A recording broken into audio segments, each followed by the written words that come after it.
Então tá, iniciamos aqui a gravação da aula de conceitos e protocolos para a internet da turma 845, no dia 13 de maio de 2020, tá bom?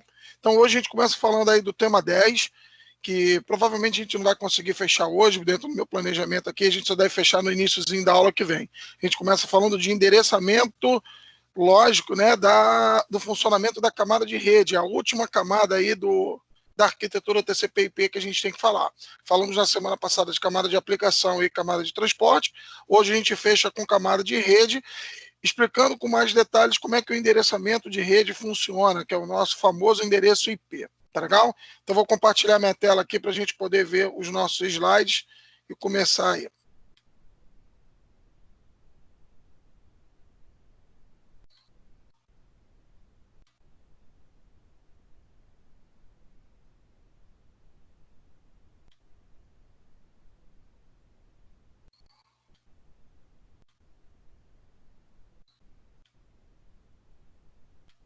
Sobral, ficou mudo.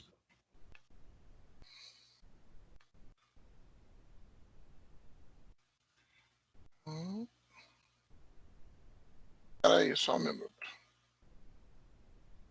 Voltou. Bom, Agora voltou. Mas quando você vamos tinha lá. colocado lá, tinha ficado mudo. Então vamos lá. Estão me ouvindo aí? Tranquilo? Sim. Então vamos lá. Seguindo aqui a sequência de slides, a gente vai começar falando aí da nossa camada de rede, né? Então tá lá. Ó.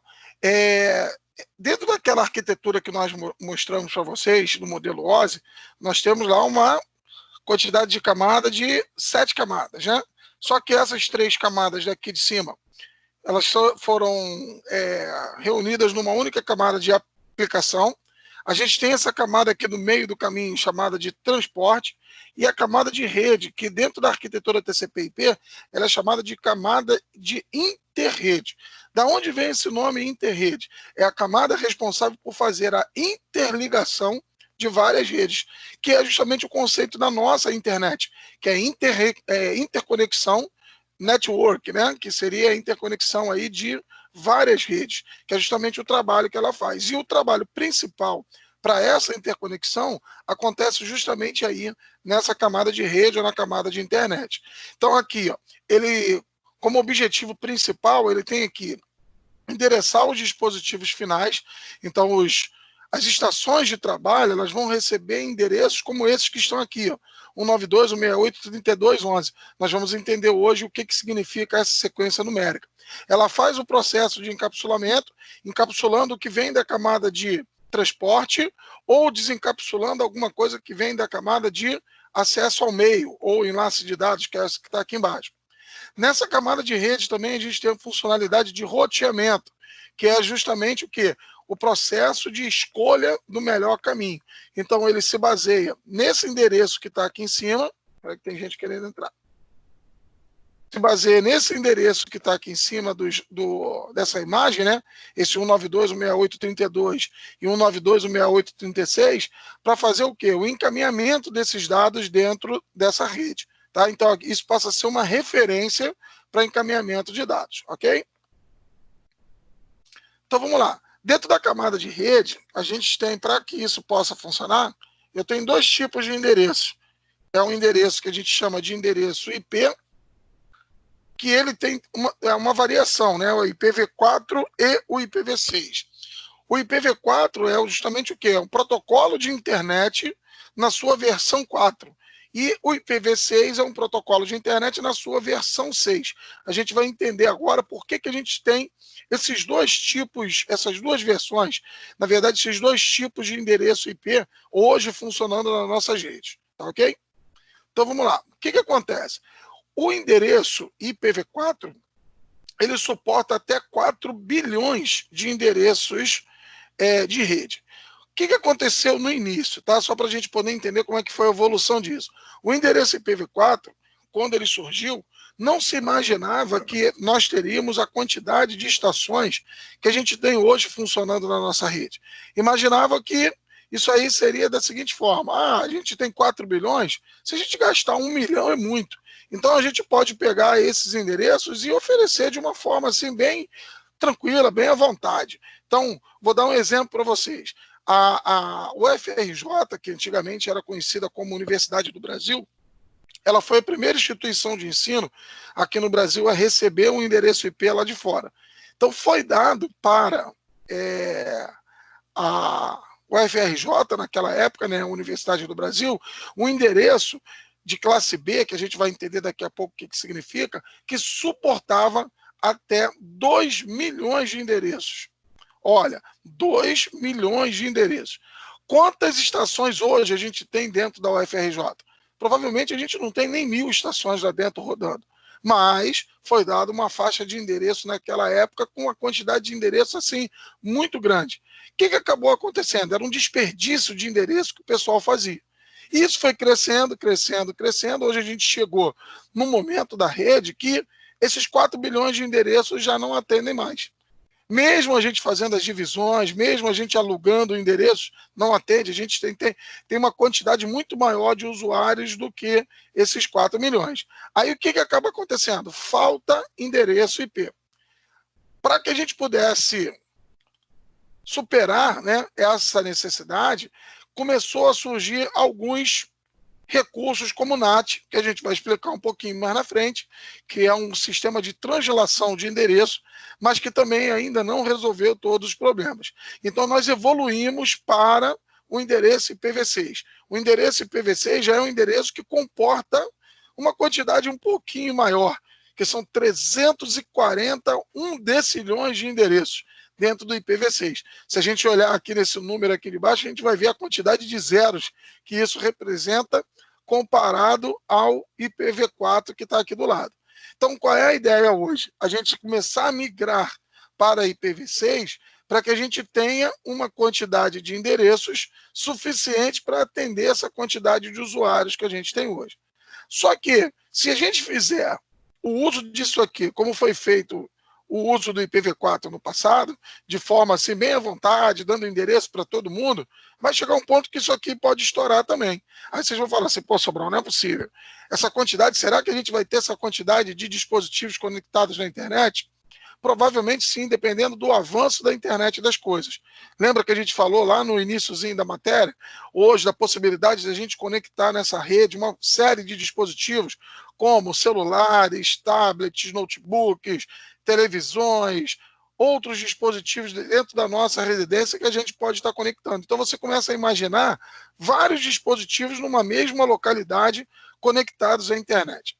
Então isso pode gerar um consumo de endereço muito grande e provavelmente a gente consiga utilizar uma faixa bem grande aí desses endereços, tá bom? Então é só para a gente entender aí a diferença de IPv4 para IPv6, saber por que os dois existem. O IPv4 ainda existe e a gente tem uma necessidade de migrar para o IPv6, mas que isso não aconteceu completamente. Hoje, somente alguns cenários, né, alguns segmentos de rede funcionam com IPv6. A maioria deles ainda funciona com IPv4. Tá legal? Avançando aqui. Antes da gente falar de endereço lógico, que é o endereço IP, vale aqui alguns comentários sobre endereço físico, para a gente saber que as máquinas apresentam 2 tipos de endereço quando elas estão conectadas a uma rede. Um dos endereços é conhecido como endereço MAC, que está escrito aqui em cima, ou endereço físico, que é representado por 48 bits de comprimento e são expressos como 12 dígitos hexadecimais. Então, na verdade, essa é uma das representações que a gente tem de identificação de uma estação na rede, que essa identificação a gente não mexe em nada. Essa identificação já vem do próprio fabricante. Então, por exemplo, comprei uma placa de rede para colocar no meu computador. Nessa placa de rede já vem esse endereço MAC. Comprei um celular, um smartphone, que eu vou me conectar na internet com ele. Nesse smartphone já vem um chipzinho lá de rede sem fio e nesse chip já tem um endereço MAC salvo. Então, esse endereço MAC é um endereço já definido pelo fabricante. Como eu disse, é um endereço de 48 bits que eles são convertidos para uma representação hexadecimal para que a gente possa enxergar isso aí melhor. Então, vamos aqui. Ó. Deixa eu tentar mostrar isso para vocês, como é que isso funciona. Vou botar aqui no Packet Trace. Todo mundo está enxergando meu Packet Trace aqui?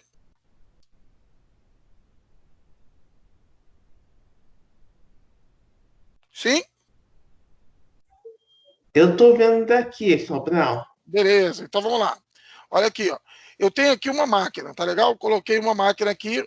Eu vou abrir aqui só para a gente poder ver esse tipo de endereço. Ó, a placa Fast Ethernet dessa estação aqui tem um número MAC dele aqui, ó, 0060 47B1 D583. Então, cada dupla dessa daí representa o quê? Uma sequência hexadecimal, são 8 bits. Então, olha só, 8 bits aqui no 060, mais 8 bits 47, mais 8 bits que representaram aqui o B1, mais 8 bits D5, mais 8 bits 8E.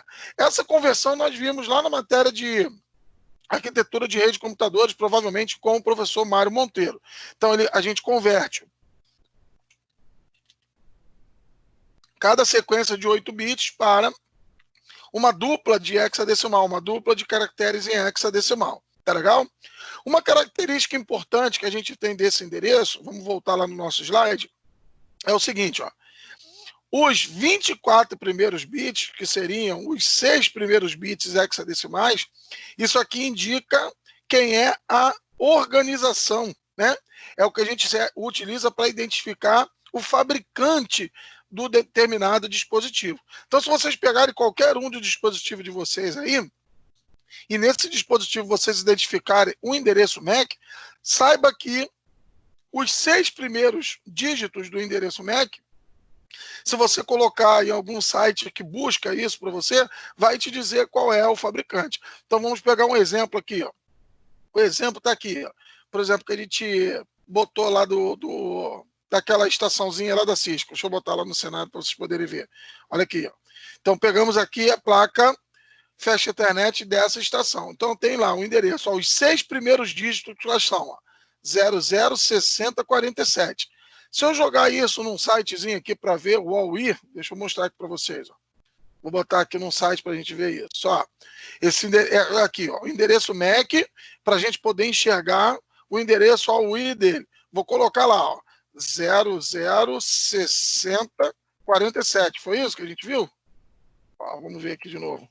006047. Olha aqui, se eu der o lookup MAC address, olha o que vai aparecer. Ele me mostra aqui embaixo, ó, Cisco System. Esse é o fabricante daquela placa que tem aquele início 006047. Tá legal? Então fica aí essa dica, caso vocês tenham um dispositivo, vocês não saibam qual é o fabricante daquela placa de rede ou do dispositivo de acesso à rede, né, que a gente chama de interface, é só pegar os 6 primeiros dígitos desse endereço, jogar em qualquer site aí que vejam o UOL-I, né, lookup, ele vai te trazer quem é o fabricante. Tá legal? Então vamos voltar lá para o nosso slide. Então aqui ele está mostrando justamente isso. Ó. Os 6 primeiros dígitos identificam o fabricante daquele dispositivo. Tá legal? Então vamos lá. Como é que a gente enxerga esse endereço, né? Como eu vou chegar até esse endereço no dispositivo? Você pode entrar pelo teu gerenciador, né, de dispositivos lá do teu sistema operacional, ou você pode verificar através do prompt de comando. Então vamos voltar lá no material no Packet Trace. Olha aqui, ó. Eu posso clicar aqui em desktop, eu vou mostrar para vocês aqui como se fosse o prompt de comando, como se eu estivesse entrando no CMD da minha máquina. Eu posso dar o comando IP config. Com o comando IP config, ele vai me mostrar. Não, aqui ele não vai dar o IP config /all. Peraí. No Packet Trace ele não aceita. Vou fazer na minha máquina aqui para vocês poderem ver. IP CMD. Entro no prompt de comando. E vou botar aqui IP config /all. Aqui. Aqui eu consigo ver o endereço MAC da minha máquina. Aqui, ó. Olha ele aqui. O 5C, CD, 5B, 24, 7A, 43. Ah, eu quero saber quem é o fabricante dessa placa aqui, ó. 5C, CD, 5B. Vamos ver lá. Deixa eu ver se vai aparecer alguma coisa aqui no lugar. 5B, CD, 5C, né? 5C, CD, 5B. Aqui, ó, aparece aqui embaixo, ó, Intel Corporate, que é a empresa que desenvolveu aquele determinado dispositivo. Tá legal? Então fica aí só essa informação para vocês poderem descobrir, né, quem é o fabricante, caso tenha alguma necessidade. Espera aí que acho que tem alguém querendo entrar. Voltamos aqui. Cadê o nosso slide? Então, beleza, vamos lá. Só que nem sempre a gente pode utilizar esse endereço MAC para comunicação. Eu vou colocar um cenário aqui só para poder mostrar para vocês o motivo disso.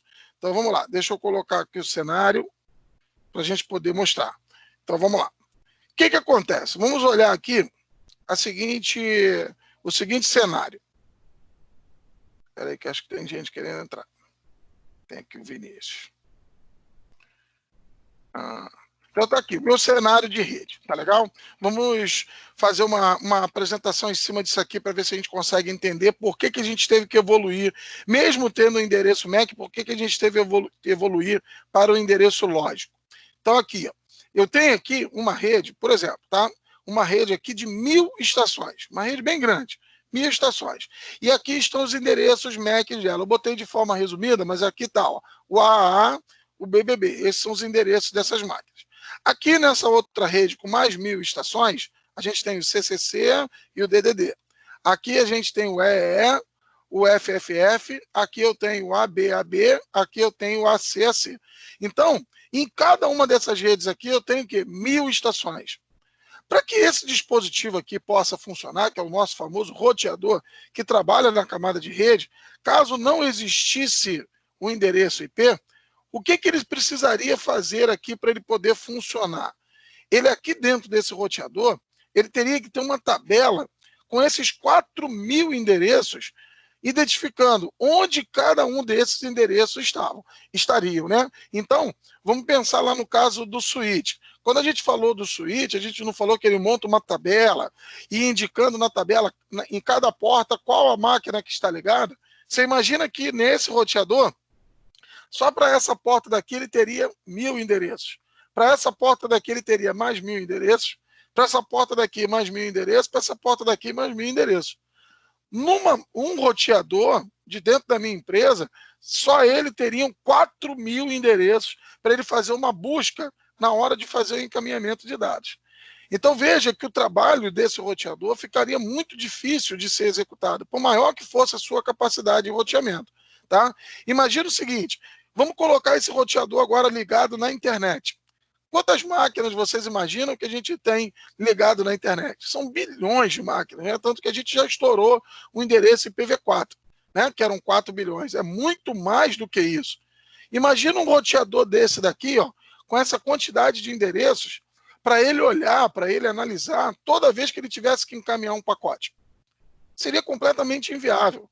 Por mais robusto que fosse esse roteador, roteador de grande porte, com uma capacidade de processamento muito grande, imagina, cada pacote que ele tivesse que encaminhar de uma porta para outra, ele ter que olhar uma tabela dessa de não sei quantos bilhões de endereços. Seria completamente inviável, a internet não funcionaria de forma eficiente como ela funciona, né? Então, para que a gente pudesse evoluir nisso aí, mesmo tendo os endereços físicos, né, que estão representados aqui, ó, isso aqui é um endereço físico, tá? Mesmo tendo o endereço físico, surgiu a necessidade de a gente ter um outro tipo de endereço. Que endereço é esse? É o que a gente chama de endereço lógico ou endereço IP. Que por conta de uma característica dele de ser hierárquico, isso já vai facilitar bastante o funcionamento aí dos nossos roteadores e dos encaminhamentos de dados pela rede. Então vamos lá, vamos ver como é que isso funciona. Olha aqui, ó. eu vou tentar fazer a representação nessa mesma imagem. Vamos pensar o seguinte, cada máquina dessa daqui passa a ter um endereço IP. Eu vou colocar alguns endereços IPs aqui aleatórios para a gente usar como exemplo depois. Vou botar em vermelho para diferenciar do endereço MAC. Então, vou botar aqui, ó, 192.68.10.10 para essa estação. Vou colocar para essa daqui, 192.168.10.20. Né? Nessa daqui de baixo, na estação C, eu já vou colocar um outro endereço. 92.168.200.30. E aqui na estação D eu vou colocar 192.168.200.20. Né? Beleza, nessa daqui de cima, vamos colocar em todas as estações que estão aparecendo aqui. Nessa daqui de cima eu vou botar 172.16.30.15. Nessa daqui de baixo eu vou colocar 172.16.100.40. Aqui, para essa daqui eu vou colocar 10.10.10.10. E nessa daqui eu vou colocar um outro. Aqui eu vou colocar 10.100.30.15. Beleza? Então vamos lá. Aqui eu tenho já identificado aqui as 2, 4, 6, 8 estações. Tá legal? Só que elas estão em redes diferentes. Olha como é que é a minha representação de um endereço IP. Olha aqui, ó. Eu tenho um número, ponto, mais um número, ponto, mais um número, ponto, mais um número. Então, eu tenho aqui 4 números que estão representados no sistema decimal e são divididos por 3 pontos. Então, na verdade, eu peguei uma série de bits, converti cada conjunto desses bits em um número em representação decimal. Tá legal? Então, vamos lá. Antes da gente falar dessa representação, vamos entender como é que isso facilitou a vida dos roteadores aqui. O que acontece? Como eu falei, aqui a gente tem 1000 estações, não é isso? Só que tem uma característica do endereço IP, que é o seguinte, que é por ele ser hierárquico, dentro da mesma rede a gente tem endereços que apresentam pelo menos uma parte do seu endereço igual. Então vamos olhar aqui esses 2 endereços que a gente tem aqui. Ó, 192.168.10.10, 192.168.10.20. Qual é a parte desses 2 endereços aqui que são iguais? Quem é que pode me dizer aí?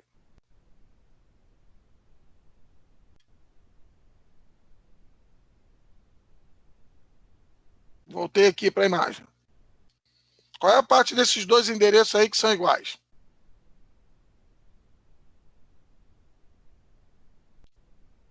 192.168.10. Legal. Então, alguém botou aí 192.168.10. Vamos escrever isso aqui fora, só para a gente poder fazer uma observação aqui. Ó. Vou botar aqui fora 192.168.10.0. Depois a gente vai entender o porquê desse zero. O que eu estou dizendo aqui, na verdade? Que todas as estações que compõem esse conjunto aqui começam com 192.168.10. Então, eu posso dizer que essa é a rede 192.168.10. Como é que a gente faz a leitura desse endereço aqui agora, sabendo disso? Isso aqui é a estação 10, tá certo? Estação 10 da rede 192.168.10. Essa aqui é o quê? Estação 20 da rede 192.168.10. Tá legal? Vamos ver aqui embaixo como é que ficaria isso. Qual é a parte que identifica essa rede aqui de baixo?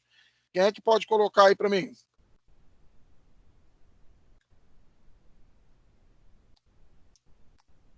Vou voltar lá na imagem para vocês poderem ver.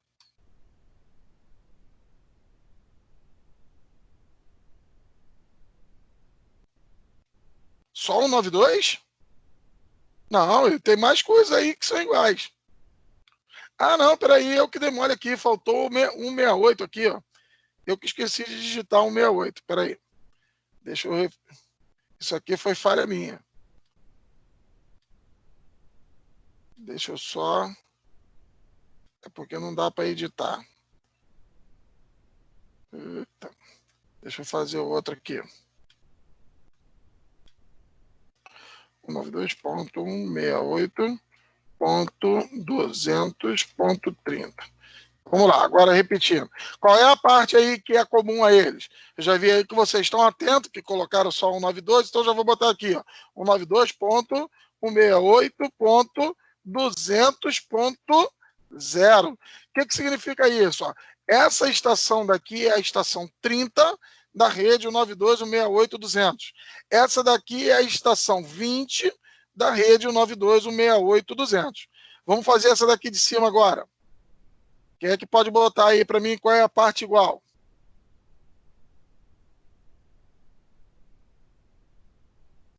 Um 172.16, não é isso? Então tá lá, 172.16. E agora, o que a gente preenche aqui com o restante? Ponto 0, ponto 0. Porque são as duas partes aqui que não são iguais. Então aqui, ó, 3015. Então essa estação PC4 é a estação 3015 da rede 172.16.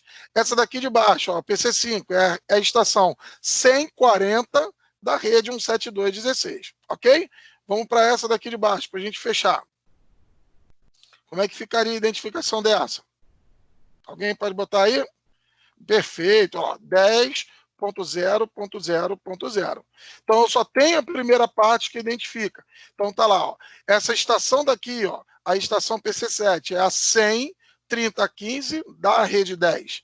Essa daqui vai ser o quê? Ó? A 10.10.10 da rede 10. Tá legal?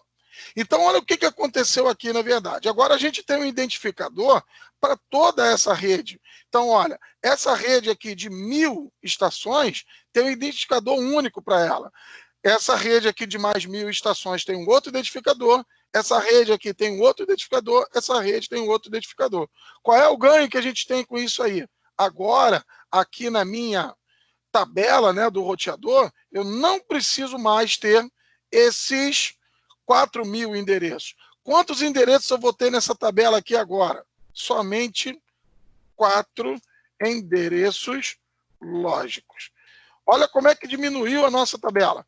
Antes, com o endereço MAC, eu tinha 4.000 endereços. Agora, com o endereço lógico, eu só preciso colocar 4 endereços aqui.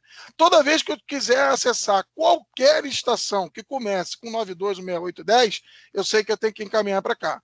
Qualquer estação que comece com 10, eu tenho que encaminhar para cá. Qualquer estação que comece com 72.16, tem que encaminhar para cá e o 92.168.200 para cá. Então, esses 4 endereços já são suficientes para eu poder fazer o encaminhamento de dados dentro de uma rede que trabalha com o endereço lógico. Ok? Então, voltando aqui, eu queria só saber se todo mundo acompanhou, se ficou legal aí para todo mundo.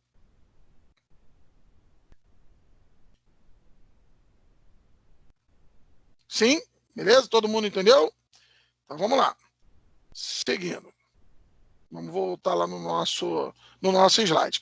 Então, aqui ele está apresentando para a gente essa estrutura do endereço lógico. Olha aqui o que ele mostra para a gente. Ó. Eu tenho uma rede aqui que os endereços são A1, A2, A3, A4 e A5. A outra, B1, B2, B3, B4 e B5. Como é que eu vou identificar essa rede aqui? Com a parte do endereço que é comum a todas as estações. Então, não é a letra A aqui que é comum? Então, é a rede A. Aqui não é a letra B? Aqui é a rede B. Tá legal? Aí ele coloca para a gente aqui o seguinte, ó, o nosso endereço lógico, a representação dele é normalmente em decimal, né, números decimais, como a gente viu ali. Só que para a máquina, para os computadores, esses números são números representados em sistema binário, né? Não, a máquina não entende esse sistema decimal, como a gente viu ali, 192, 168, alguma coisa. Então, como é que a gente faz isso aí? A gente tem que fazer a conversão desses bits, desses 32 bits, para um número decimal, que é o que ele está mostrando aqui para a gente. Ó. Ele pegou aquela sequência binária e converteu ele para um número decimal. Vamos ver como é que a gente faz isso, só para a gente dar uma recordada lá da matéria de arquitetura de computadores, porque a gente vai precisar disso nos assuntos que a gente vai falar provavelmente na semana que vem. Então vamos lá, eu tenho essa sequência binária aqui, tá bom? Que são 32 bits. Primeira coisa, eu tenho que dividir esses 32 bits. Quantos números a gente tem aqui em decimal? Ó, são 4. 192, 168, 10 e 10, não é isso? Então eu vou dividir aqueles 32 bits em 4 conjuntos. Voltamos lá, ó. Então vou pegar isso e vou dividir 8 bits aqui, mais 8 bits, mais 8 bits, mais 8 bits.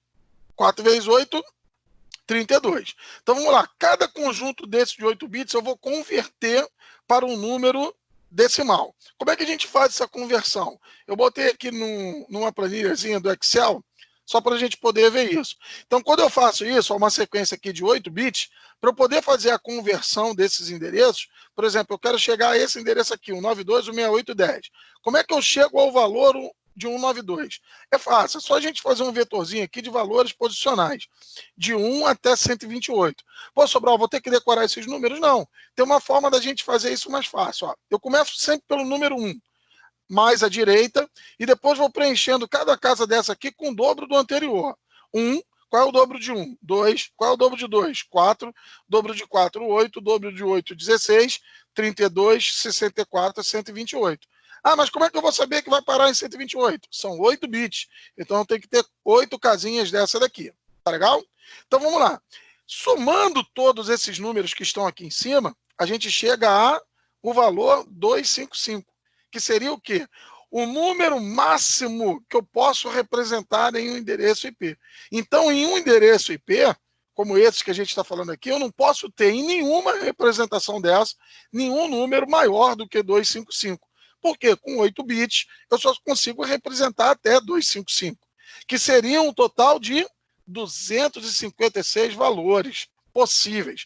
Pô, Sobral, peraí, por que são 255 e você consegue representar 256 valores? Porque a gente conta o número 0. Então, de 0 até 255 são 256 valores. Mas a gente não representa o valor 256. Porque, como são no máximo 256 valores, a gente colocando o valor 0, o maior número que eu consigo representar é o 255. Tá legal? Então vamos lá, vamos fazer essa conversão agora. Então, por exemplo, eu tenho o número 168, que é um número que eu quero converter para, por exemplo, para binário, para eu saber qual é a sequência binária dele. É bem simples, é só a gente ver os números daqui de cima que somados vão dar 168. Então vamos lá, vamos tentar fazer? Olha aqui, ó. Quando um número for somado, que eu utilizar... daqui de cima que eu utilizar, eu represento com bit 1. Aquele que eu não for representar, eu represento que eu não for utilizar, eu represento com bit 0. Então tá lá, ó, 128. 128 é menor do que 168? É. Então automaticamente eu já vou botar aqui um bit 1, indicando que esse eu vou usar. 128 mais 64. Já ultrapassa, ele vai a 192, ultrapassa 168. Então, para mim, nesse momento, não interessa. Então, vamos lá, eu vou botar ele como 0. 128 mais 32, quanto é que dá? Vamos lá, 128 mais 32 dá quanto? Quem pode me dizer aí? Para ver se vocês estão atentos. —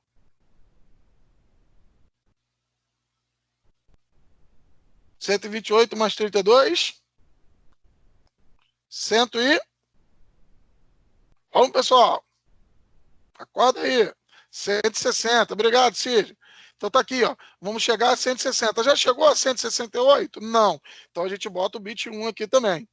Mais 16. 160 mais 16. Já ultrapassa. Então, 16 eu não uso. 160 mais 8. Opa, chegou ao 168 que eu queria. O restante aqui eu não preciso somar mais. Eu preencho tudo com 0. Então está aqui, a minha conversão binária do número 168 é 10101000. Tá legal? Todo mundo conseguiu entender a dinâmica aí ou quer que faça outro exemplo? Dá um ok aí ou pede outro exemplo que a gente faz.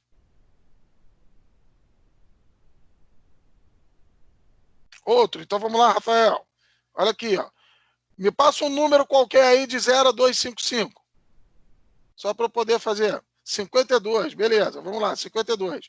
Vou apagar isso tudo aqui. Apaguei tudo. Eu quero saber no endereço, ó, vou botar esse endereço daqui, ó, ponto 52, o final dele. Eu quero fazer a conversão dessa última parte aqui desse endereço. Então vamos lá. 128 eu vou usar para chegar a 52? Não. 128 já é muito acima, então ele está no zero. 64 eu vou usar? Também não. Já ultrapassou, então é zero. 32 eu vou usar? Vou, porque 32 é menor do que 52.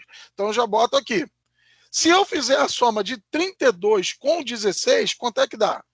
Vai dar 48. Chegou aos 52? Não, então eu já posso usar o 16 também. 32 mais 16 eu já tenho o quê? 48. Então vamos lá, 48 mais 8, quanto é que dá? 56. Esse já passou, então não vou usar ele. 48 mais 4, dá quanto? 52, beleza. Então já botei um aqui e já usei. Os outros dois, se eu somar, já vai ultrapassar, então eu deixo os outros dois zerados. Está pronta a minha conversão.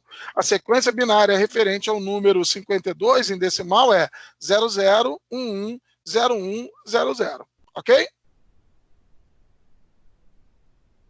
Tranquilo? Dá um ok aí para eu só prosseguir, Rafael. Vê se você conseguir entender. Ok? Beleza. Então vamos lá, voltando aqui para o nosso slide. Então o que ele está mostrando para a gente aqui é justamente isso. É a sequência binária, olha aqui, ó, que representa esse número daqui, e a sequência binária que representa esse número daqui de baixo. Tá legal? Que a gente fez a conversão em cima daquele vetorzinho de valor posicional, como a gente chama aquilo ali. Então vamos lá. Voltando aqui para o nosso cenário aqui do IPv4, a gente tem uma representação de endereços, né, de endereço IP, que eles são divididos por classes, né? O que significa isso? É uma representação que foi criada quando o IPv4 foi implementado nas redes para representar redes muito grandes ou redes pequenas. O que significa isso? Quando a gente fala de um endereço de classe A, se a gente observar aqui, ó, ele diz que os endereços de classe A disponíveis, os endereços de classe A disponíveis no mundo todo aí para as redes são somente 126. Então hoje não disponível para a gente adquirir um novo endereço desse, não tem mais. Todos esses endereços aí já esgotaram. Mas rodando na rede, disponível na rede, eu só tenho 126 endereços de classe A. Sabendo que em cada endereço desse, eu consigo colocar 16.777.216 estações. Pô, Sobral, que rede tão grande é essa com 16 milhões? Isso são as redes das operadoras de internet. Então nós, por exemplo, eu vou criar uma rede na minha casa. Se tivesse ainda endereço disponível hoje de classe A, eu poderia usar um desses? Não, seria um desperdício muito grande. Então, olha, esses endereços 126 aí, que a gente está falando de classe A, suportam uma quantidade de estações muito grande. Por conta disso, o que acontece? Eu não consigo ter um endereço desse tão fácil. Esses endereços só são destinados para grandes operadoras de telecomunicações. Por exemplo, aqui no Brasil, a gente não tem nenhuma empresa que tenha um endereço desse de classe A rodando. Isso aí normalmente é mais nos Estados Unidos, tá? Vamos para o endereço de classe B. Endereço de classe B rodando aí em toda a rede, em todo o mundo, a gente tem 16 mil endereços e 16.384 endereços, sabendo que cada endereço desse comporta 65.535 estações. Esse é um endereço também que eu posso usar na minha casa? Não. Isso também são para grandes corporações. Endereços de classe B, a gente tem algumas empresas aqui no Brasil que têm instituições de ensino, tá? Que podem utilizar esse tipo de endereço. E o classe C, que é o mais comum, né? A gente tem 2.097.152 endereços disponíveis aí na nossa rede, todos eles também já utilizados, e dentro de cada endereço desse a gente comporta até 254 estações. Aqui mostra um exemplo desse desperdício. Então, por exemplo, antigamente eu tinha uma rede com 30 estações, tá? Isso algumas décadas atrás. Aí eu ia lá, pedia um endereço de classe C. O que era o que mais se aproximava da minha rede de 30 estações. Então, o que acontecia? Eles me davam essa faixa, que comportavam 254 estações, e desses 254 endereços, sabe quantos eu utilizava? 30. Eu ficava com 224 endereços parados, desperdiçados, ociosos, e isso foi gerando um consumo cada vez maior, descontrolado, né, desses endereços. Hoje a gente já tem uma solução para isso. A gente tem o que a gente chama de divisão de subrede, que é um assunto que provavelmente, pelo avançar da hora, a gente só vai ver semana que vem. Mas dentro desses 254 endereços, eu posso dividir eles e ceder isso para alguém, alugar para alguém, que é normalmente hoje o que as grandes empresas fazem. Tá legal? Então, classe A são poucas redes, mas cada rede dessa com muitas estações.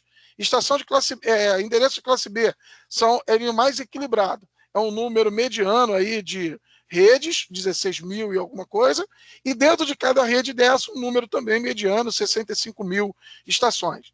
Na rede classe C, a quantidade de estações muito grande, uma quantidade de redes muito grande, 2 milhões e pouco, mas dentro de cada rede dessa, um número bem inferior de estações, que são 254, ok?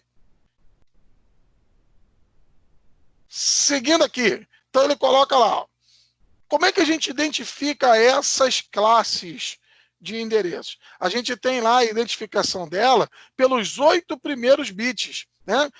É aquela primeira representação que vai dizer para a gente qual é a classe do endereço. Então ele bota aqui, ó, todas as redes que vão variar de 0 até 127, que na verdade no classe A só funcionam os números que estão aí nesse intervalo, que vai de 1 até 126, isso vão identificar o quê? Endereços do tipo classe A.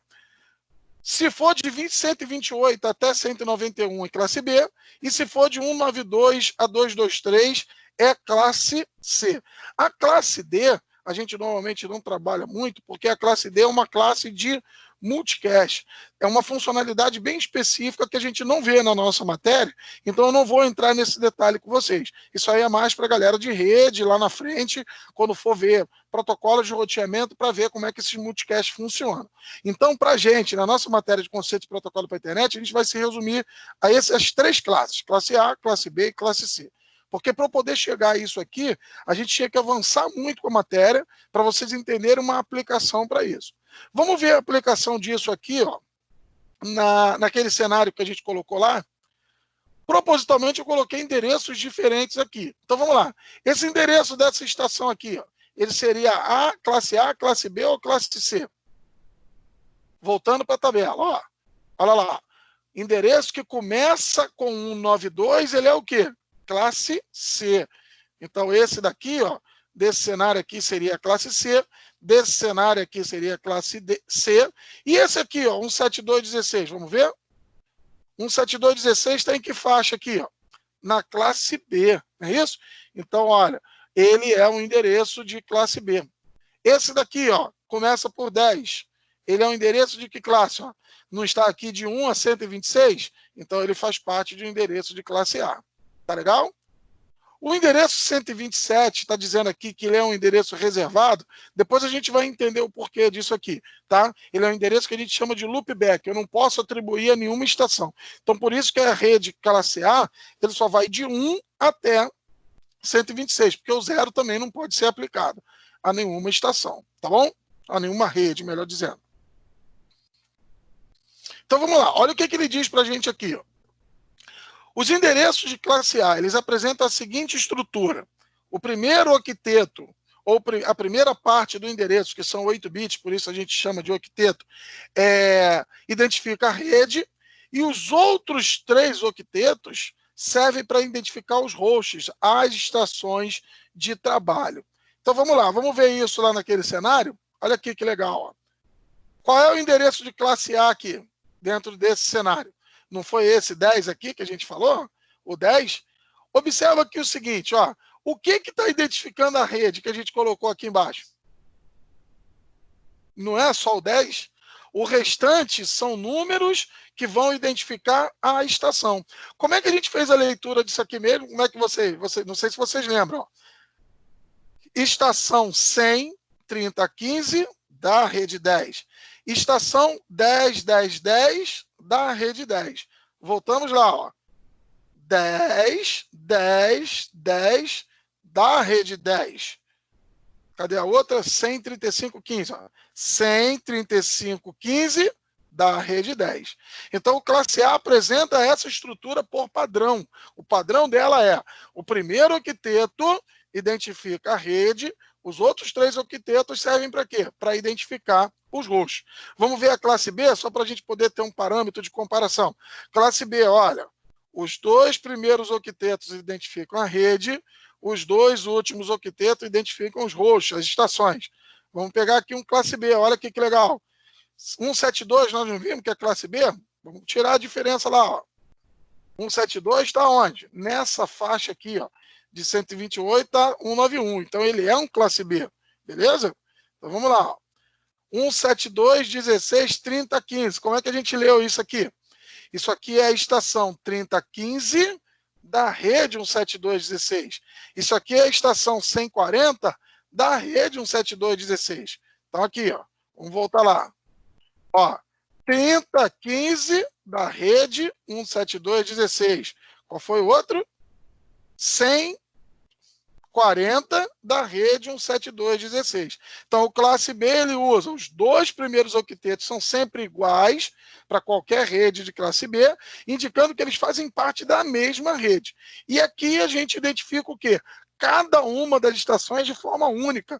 Então, eu não posso ter aqui dentro 2 estações com a parte dos 2 últimos octetos, 16 bits finais, 140, porque eu não saberia identificar qual delas é. Eu teria um conflito de endereço, como a gente já viu, que acontece se você repetir endereço dentro da rede. Então, aqui, ó, estação 140 é a única que faz parte da rede 172, 16. Vamos ver agora um classe C. Olha aqui o que o classe C faz. Olha lá. Classe C. Os 3 primeiros octetos identificam a rede. E o último octeto serve para quê? Para identificar o host que faz parte dessa rede. Vamos lá. Ó. Olha um classe C aqui em cima. Então, eu tenho a rede 10 da... Desculpa, eu tenho a estação 10 da rede 192.168.10. Tem a estação 20 da rede 192.168.10. Mesma coisa aqui embaixo, ó. Estação 30 da rede 192.168.200. Estação 20 da rede 192.168.200. Voltamos lá para, ó. Estação 30 da rede 192.168.200. Estação 20 da rede 192.168.200. Tá legal? Então, todo mundo entendeu aí esse conceito de classe? Dá um ok aí só para eu saber. Tranquilo? Valeu, Vinícius. Sidney também, beleza? Gabriel também. Show de bola. Fernando. Então, vamos lá. Oi? Eu tenho uma dúvida. Diga lá. Essa segunda parte, tipo, da classe B, o 16, ele estaria limitado também? Limitado ao quê? A quantidade de estações que ele pode ter? Tipo assim, na primeira parte da rede B, ele tem um limite até 191, né? Até 192. 128 até 192. Agora eu entendi. Não. Aqui, nesses valores aqui, podem ter quaisquer valores que estejam dentro dessa faixa aqui, ó, de 0 a 255. Que é o que eu posso representar com cada sequência binária dessa. Então, em cada conjunto desses, os valores vão variar de 0 a 255. Nesses daqui, nos branquinhos, tá? Nos vermelhos, a gente também pode ter valores variando de 0 a 255. Mas para caracterizar a classe, aqui no primeiro octeto só, é que a gente trabalha com aquela variação. Então, no primeiro octeto da classe C, vai de quanto a quanto? Vamos voltar lá na tabela. Olha aqui, ó. Não, sim, eu estou falando assim, na classe B, ela tem 2 partes de rede para identificar. Aham. Na classe A é só 1, na classe B é 2, o octeto. Isso. Na segunda parte dela de rede, por exemplo, o 16 que você mencionou, que você deu de exemplo, ele é limitado também? Não. Essa limitação, essa faixa para identificação é só no primeiro octeto em todas as classes. Ah, tá bom. Tá legal? E essa tabela que a gente usa aqui, ó, é só para o primeiro octeto. Então, no primeiro octeto, qualquer valor de 1 a 126, no primeiro octeto, representa uma classe A. No primeiro octeto, de 128 a 191, é classe B. No primeiro octeto, de 192 a 223, é classe C. A gente olha para a classificação só o primeiro octeto. Tá legal? Tá bom. Ficou claro? Sim? Sim, sim. Maravilha. Obrigada. Então, vamos lá. Antes da gente entrar nisso aqui, isso aqui é o quê? Endereço de rede. Beleza. Então, vamos lá. Para a gente poder fechar a parte de hoje, ele vai representar para a gente aqui o seguinte, olha, o que a gente fez lá nesse cenário aqui, é o que a gente vai fazer aqui nesse slide agora. Olha só. Quais são os endereços dessas estações que estão aqui em cima? Ó? 198, 150, 11, 15, 198, 150, 11, 16 e assim por diante. Qual é a parte comum de todos esses endereços aqui? Ó? 198, 150, 11, 0. Então, esse primeiro endereço aqui, ó, que começa com 0, serve como identificação da minha rede. Então, esse endereço é o que a gente chama de endereço reservado. Esse endereço não pode ser aplicado a nenhuma estação de trabalho, por ele já ter uma funcionalidade específica, que é identificar a minha rede como um todo. Olha essa daqui de baixo, ó. 192, 150, 12, 12, 192, 150, 12, 13, 12, 14, 12, 15.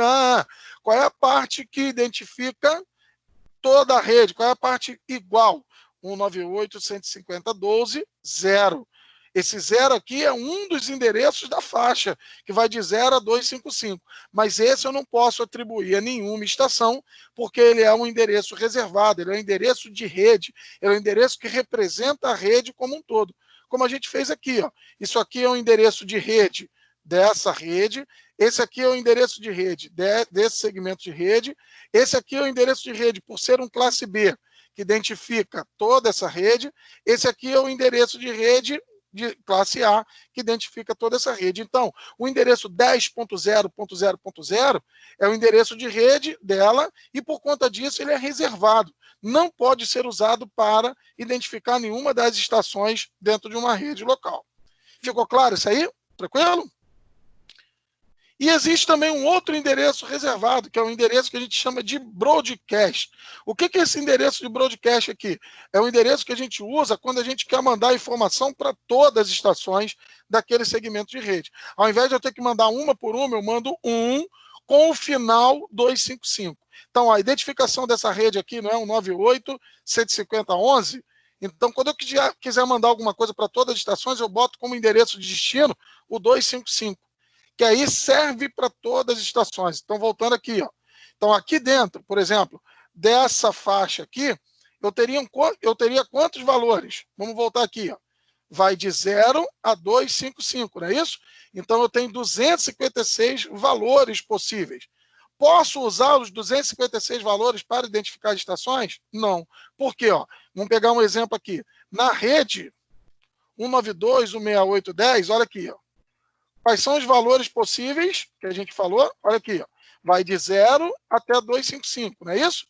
Só que o 0 a gente já viu que ele é reservado, é um endereço utilizado para quê?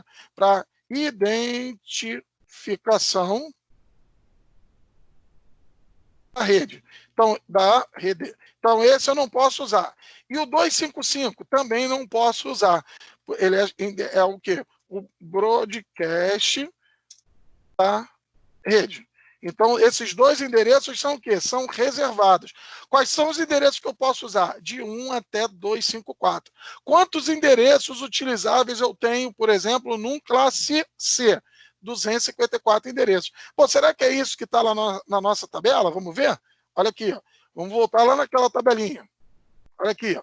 Quantas estações eu posso ter dentro de um endereço de classe C? 254 estações. Justamente por conta disso aqui, ó.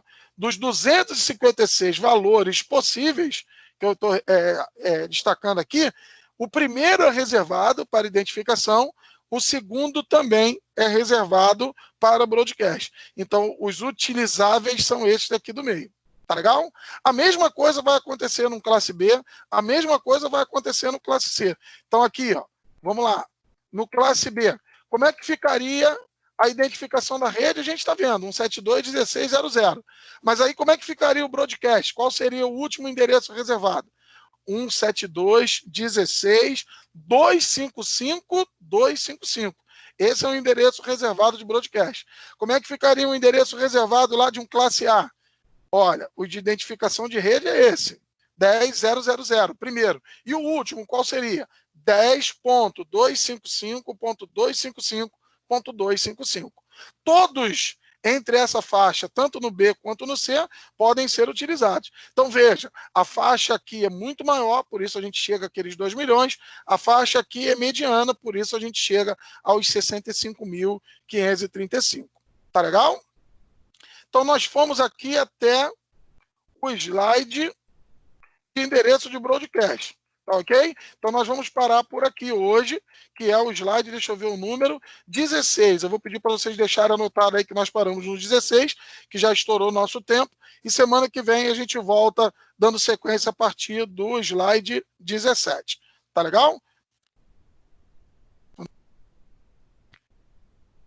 Vou parar a gravação.